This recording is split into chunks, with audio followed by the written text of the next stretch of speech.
चमक और मौत की सच्चाई, लाइक्स का जुनून, मौत का सबब, तस्वीरें बनी खौफनाक मर्डर मिस्ट्री। जब ऑनलाइन जुनून बन गया ऑफलाइन कत्ल। सोशल मीडिया पर फिल्टर लगाकर रंग बिरंगी तस्वीरें पोस्ट करना आजकल हर किसी की आदत बन चुकी है। लेकिन सोचिए, अगर यही तस्वीरें किसी की जान लेने की वजह बन जाए तो। जी हां, हाल ही में सामने आया एक केस ना सिर्फ हैरान करता है, बल्कि सोशल मीडिया की चमक दमक के पीछे छिपे खतरनाक सच को भी उजागर करता है। आज हम आपको बताएंगे हाल के दिनों की सबसे अजीब और चौंकाने वाली मर्डर मिस्ट्री, जहां एक सेल्फी, एक फिल्टर और एक पोस्ट ने बदल दी किसी की जिंदगी और ले ली उसकी जान। सोशल मीडिया का दौर है और फिल्टर का फैशन। ऐसे फिल्टर सोशल मीडिया पर मौजूद है जो बच्चे को जवान और जवान को बूढ़ा बना दे। ऐसे ही फिल्टर का सहारा लेकर यूपी की रहने वाली 4 बच्चों की मां सोशल मीडिया के मैदान में उतर गई। उसकी खूबसूरत तस्वीरें देखकर एक नौजवान को उस महिला से इश्क हो गया। लेकिन जब उस महिला के असली चेहरे की रंगत सामने आई तो ये इश्क खूनी वारदात में तब्दील हो गया। बता दें, 52 साल की रानी देवी की पहली और दूसरी तस्वीर देखने पर एक में आप मेकअप और एक फिल्टर का कमाल देख सकते हैं। उसकी एक तस्वीर बिल्कुल सामान्य है, जैसे किसी इंसान की आम तस्वीर होती है, लेकिन उसकी जो दूसरी तस्वीर में फिल्टर लगा है जिसमें वो बिल्कुल अलग और जवान दिख रही है। वहीं रानी देवी की यही 2 तस्वीरें और एक तस्वीर में लगा फिल्टर इनफैक्ट ही उसकी मौत की वजह बन गई। यकीनन ये सुनकर आप हैरान जरूर रह जाएंगे, लेकिन यकीन मानिए, जब रानी देवी के कत्ल के मामले की जांच कर रही यूपी की मैनपुरी पुलिस को भी पहली बार ये बात पता चली तो वे भी सोच में पड़ गई थी। लेकिन अपनी गिरफ्तारी के बाद कातिल ने खुद ही अपनी जुबान से पुलिस को ये सच्चाई बताई थी। उस लाश को देखकर किसी ने फोन कर मैनपुरी पुलिस को इसकी जानकारी दी।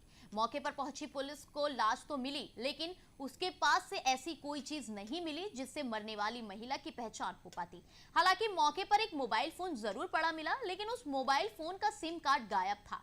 अब पुलिस ने लाश को बरामद तो कर लिया था और पोस्टमार्टम के लिए भी भेज दिया था। साथ ही मरने वाली महिला की पहचान पता करने की कोशिश में जुटी हुई थी। इस कोशिश में पुलिस ने मैनपुरी के अलावा आसपास के जिलों से भी लापता 50 साल के आसपास की किसी महिला के बारे में पता करने की कोशिश की और इस कोशिश में उसे पहली कामयाबी मिली। पुलिस को यह पता चला कि यूपी के ही फर्रुखाबाद की रहने वाली 52 साल की एक महिला रानी देवी पिछले करीब 10 दिनों से अपने घर से गायब है और घर वालों ने उसकी गुमशुदगी की रिपोर्ट भी लिखवाई है। पुलिस ने अब तक लाश का अंतिम संस्कार कर दिया था, लेकिन उसकी तस्वीरें मौजूद थी और बस इसी आधार पर मरने वाली महिला की पहचान हो गई।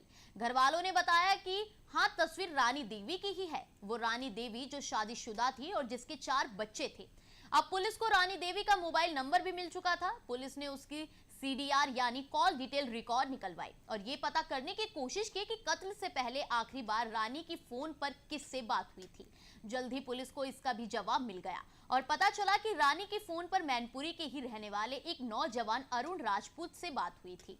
पुलिस ने मोबाइल फोन की लोकेशन के आधार पर ही अरुण को हिरासत में लिया और इसी के साथ कत्ल की एक ऐसी कहानी सामने आई जिसे जानकर खुद पुलिस वाले भी चकरा गए। ये अरुण ही था जिसने फिल्टर वाली तस्वीर के चक्कर में रानी देवी की जान ले ली। असल में रानी और अरुण की करीब 1.5 साल पहले इंस्टाग्राम पर दोस्ती हुई थी। इसके बाद चैटिंग का सिलसिला शुरू हुआ जो लगातार साल भर से भी ज्यादा समय तक चलता रहा। आखिरकार रानी के कत्ल से करीब 2 महीने पहले अरुण ने रानी से मिलने पहुंचा। दोनों की मुलाकात एक होटल में हुई। यहाँ अरुण को अपनी जिंदगी का सबसे बड़ा झटका लगा। अरुण अब तक जिस रानी को अपनी हम उम्र या फिर खुद से थोड़ी बड़ी एक लड़की मानकर चल रहा था, वो तो उम्र में उससे दुगनी बड़ी थी। जी हां, अरुण 25 साल का था और रानी 52 साल की एक महिला। असल में फिल्टर वाली तस्वीरों और चैटिंग के दौरान अरुण को कभी इस बात का एहसास ही नहीं हुआ कि वो जिस लड़की से मोहब्बत में हिचकोले खा रहा है वो लड़की असल में 52 साल की एक महिला और 4 बच्चों की मां है। लेकिन रानी से पहली बार मिलते ही उसका सारा भ्रम दूर हो चुका था। अब अरुण ने रानी को किस्तों में लूटना शुरू कर दिया और उससे उधार पर उधार लेने लगा।